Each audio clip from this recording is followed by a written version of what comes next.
నమస్తే అండి. ఈరోజు అంత ఆరోగ్యకరమైన పాలకూరతోటి కర్రీ చేస్తున్నానండి.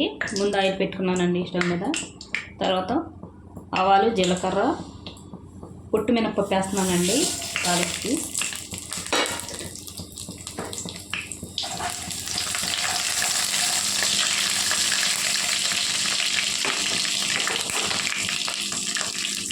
ఎండుమిరపకాయలండి.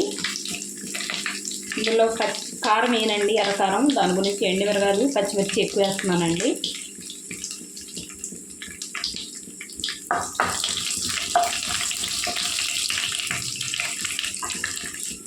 మూడు కట్టల పాలకూర అండి, ఒక ఉల్లిపాయ అండి పెద్ద సైజు, 5 పచ్చిమిర్చి అండి,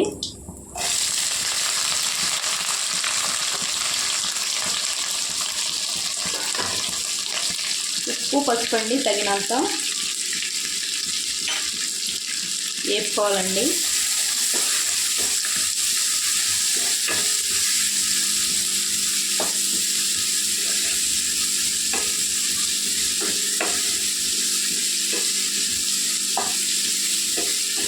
కొద్దిగా ఏగనివ్వాలండి. ఏగిన తర్వాత చూద్దాం. చూడండి, మధ్యలో మధ్యలో కలుపుకుంటూ వేసుకోవాలండి.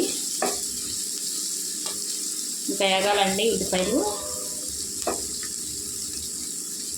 ఈ కర్రీలో మనం ఎర్రకారం వేసుకుంటే కారం వాసన వస్తుందండి. దాని గురించి పచ్చిమిర్చి, ఎండుమిర్చితో వండుకుంటే చాలా టేస్టీగా ఉంటుందండి. ఒకసారి మీరు ట్రై చేయండి. మూత పెట్టి మగ్గనిద్దామండి. చూడండి, ఉల్లిపాయలు వేగిపోయినాయండి. ఇప్పుడు పాలకూర వేసుకోవాలండి. నేను శుభ్రంగా కడిగి సన్నగా కోసుకున్నానండి. వేసుకోవాలండి పాలకూర. కూర అని ఎందుకు అన్నానంటే, ఇది వాటర్ వేసి వండుతానండి కొద్దిగా. అదే ఎప్పుడైతే వాటర్ వేయకుండా నూనెలో మగ్గనిచ్చి వండుకుంటే అది ఎప్పుడండి. ఇది కూర చాలా టేస్టీగా ఉంటుందండి. ఇలా ఒకసారి మీరు ట్రై చేయండి.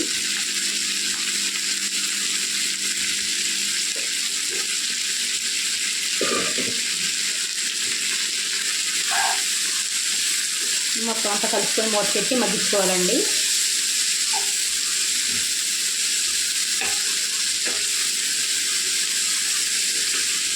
వర్షాకాలంలో పాలకూర చాలా తాజాగా దొరుకుతుందండి.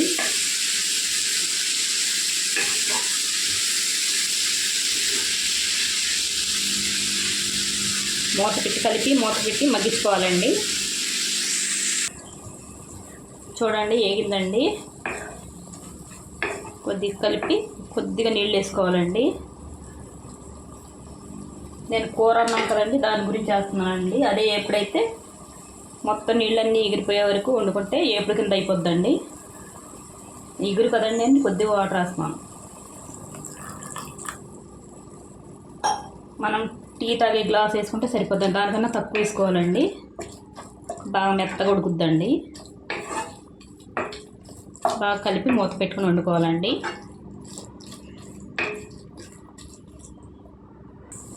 చూడండి, దగ్గరకంటే అలా వండేసుకోవాలండి. మెత్తగా ఉడికిపోయిందండి. ఇంతేనండి. వీడియో నచ్చితే లైక్, షేర్, సబ్స్క్రైబ్ చేసుకోండి.